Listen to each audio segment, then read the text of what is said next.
Hi అండి, అందరికీ నమస్కారం. Welcome to my YouTube channel. ఈ వీడియోలో ఏపీ ఉద్యోగులు మరియు పెన్షనర్లకు పెండింగ్ బకాయిల చెల్లింపుల సమాచారం అయితే తెలుసుకుందామండి. అలాగే ఆర్థిక శాఖ కసరత్తు ఇలా చేస్తుంది, ఏప్రిల్లో చెల్లింపులకు ఎటువంటి చర్యలు ఆర్థిక శాఖ తీసుకుంటుంది అన్న పూర్తి వివరాలు కూడా ఈ వీడియోలో తెలుసుకోబోతున్నాం. వీడియో అయితే ఎక్కడ కానీ స్కిప్ చేయకుండా ఎండ్ వరకు చూడడం ద్వారా ఇన్ఫర్మేషన్ అనేది పూర్తిగా అర్థమవుతుంది. అలాగే వీడియో నచ్చినట్లయితే ఒక లైక్ చేయండి. ఆలస్యం చేయకుండా let's get in the video. ఎన్నికల వేళ ఉద్యోగ ఉపాధ్యాయులకు ఇవ్వవలసిన బకాయిలపై ఆర్థిక శాఖ దృష్టి సాధిస్తోంది. సో ఏళ్ల తరబడి చెల్లింపులు లేకపోవడంతో ఆయా వర్గాల్లో నెలకొన్న అసంతృప్తి చల్లార్చేందుకు హడావిడిగా ఆర్థిక శాఖ చర్యలైతే ప్రారంభించింది. ఇప్పటికే భారీ మొత్తంలో అయితే బకాయిలను ఉద్యోగ ఉపాధ్యాయులకు చెల్లింపులు చేస్తూ ఉన్నారు. ఒకవైపు సామాజిక పెన్షన్లు, మరోవైపు వేతనాలకు నిధులు సమకూర్చుకుంటూనే మరోవైపు జీపీఎఫ్ లోన్లు, మెడికల్ బిల్లు వంటివి చెల్లించేందుకు చర్యలు తీసుకుంటున్నారు ప్రభుత్వ పెద్దలు.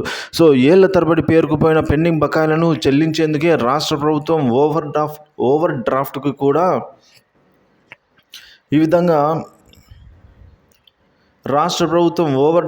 కూడా వెళ్తున్నట్లు సమాచారం అండి. కొత్త ఆర్థిక సంవత్సరంలో తొలి నెల సగం దాటిపోయినా కూడా ఖజానా ఒడిలోనే ఉంది ఇంకా. సో కేవలం ఇటువంటి వాటి పాత బకాయిలను చెల్లించేందుకు ఓవర్ డ్రాఫ్ట్కు వెళ్ళినట్లు అధికారులు చెబుతున్నారు. వచ్చే నెలల్లో రాష్ట్ర ఎన్నికల పోలింగ్ జరగనున్న నేపథ్యంలో ఈ బకాయిలన్నీ కూడా చెల్లించాలన్న ప్రయత్నం ప్రయత్నంలోనే ఉండడం గమనార్హమైతే అంటున్నారు ఉద్యోగ పెన్షనర్లు.